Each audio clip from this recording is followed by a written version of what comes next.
Hi there, I'm Brian Skiff. I'm a research assistant at Lowell Observatory and a longtime sky watcher. And we're going to talk today about some phenomena that happen out in the landscape right at sunset. We're going to do a little presentation here. Actually, the sky is going to present some phenomena for you that have to do with low sun angle and the sunset effects in the east. Rather than looking to the west, we're going to look to the east and see the variety of things that happen in the eastern part of the sky right at sunset. So right now we're about 10 minutes before sunset, and you can see over on downtown Flagstaff, you can see a dark line, which is just the shadow of Observatory Mesa, where Lowell Observatory is. And on the far side of town, you can see the edge of that shadow. And obviously that spot is this place exactly opposite the sun in the sky, and casting that shadow up onto at the moment onto the landscape. So you can see, looking over on the far side of downtown, that towards the right-hand side near Santa Fe, that the trees have shadows on their left-hand sides, but over towards the left, the trees have shadows on the right-hand sides. But right in the middle, there's this yellowish golden spot where there's no shadows at all, and that's the spot exactly opposite the sun.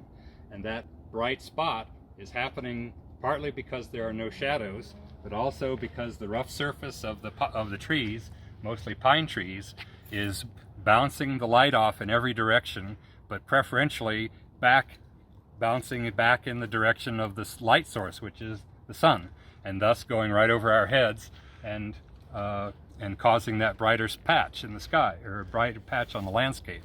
And this happens with almost any kind of a rough surface. Maybe you've seen this if you're traveling in an airplane just before you land, or just before you land, or just after you take off. If the sun is right, you'll see the shadow of the plane on the ground in this bright patch circle around the shadow of the shape of the airplane. And that can be sand, it can be grass, it can be trees like this, almost any surface. Snow will do it, almost any surface. And that's from that both the lack of shadowing in the direction exactly opposite the sun, and also this preferential backscattering of the light in the direction of the incoming light source. So this phenomenon happens not only on the landscape, but also out in the sky. You can imagine that just about any solid body out in the solar system, if it's exactly at this spot opposite the sun in the midnight sky, then the object, if it's a hard body, gets brighter. And so it turns out that the size and the shape of that, how that brightness increases on things like the moon or asteroids, icy bodies around Saturn, any of those tells us about the roughness of the surface on those bodies, whether it's gravel, bare rock, or ice. And we can find that out without sending a spacecraft to the object. All we have to do is make the measurements quite precisely with a telescope of an asteroid, say, and measure that, how that brightness increases at the opposition point in the sky. So you can see here that as we've been talking, the shadow has gone farther away from us on the far side of town, and that spot, which has a German name that's called the Heiligenschein, has gotten smaller because it's farther away, and has gotten a little more contrasty. There's some relief in the way that's causing a change in the appearance. So obviously, as the sun comes closer to setting, that shadow on the landscape goes right to the horizon and eventually goes up into the sky, and the whole landscape casts a shadow up into the sky. And that phenomenon has a simple name called the Earth shadow. And once the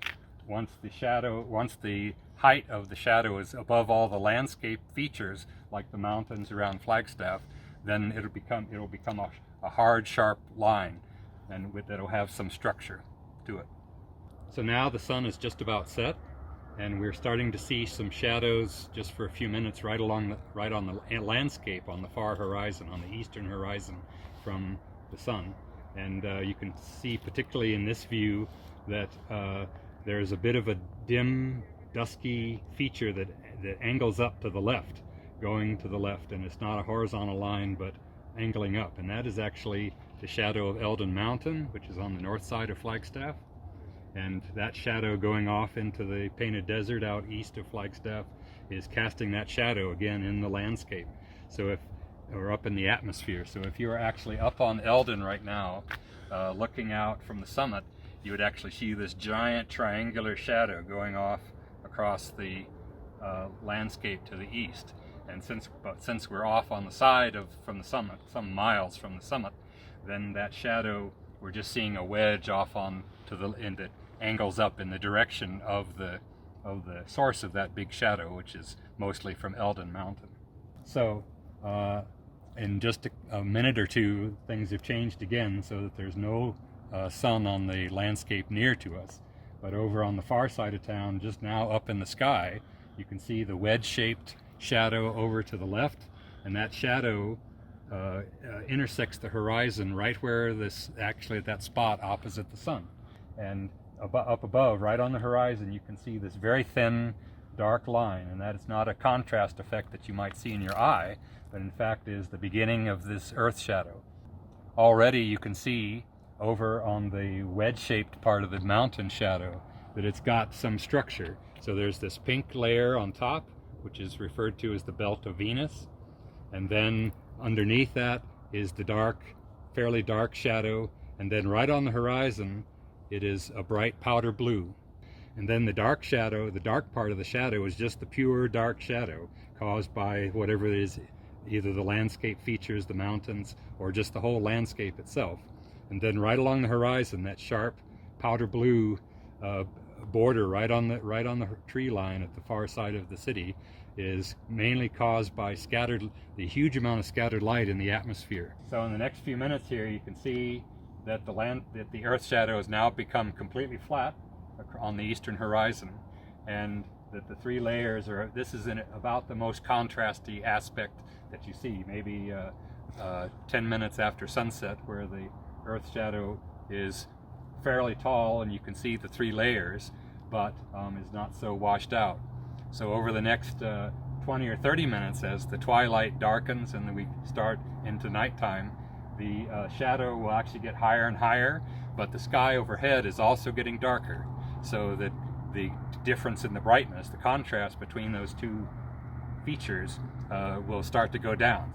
So these are, over the last 15 minutes, we've seen 4 or 5 different sorts of phenomena happening in the sky, in the part of the sky, or the part of the landscape and the sky opposite the sun. And this is just the beginning of a wide range of phenomena that you can see in the landscape on any day. And as you can see, we didn't need any special instruments to see anything. You just needed to notice stuff. And that would be the main message, is notice stuff. There's all these sorts of things happening in the landscape, whether it's the rocks, birds, bugs, whatever it is. There's lots of stuff happening that you can learn about the world and how the world works from watching stuff like this.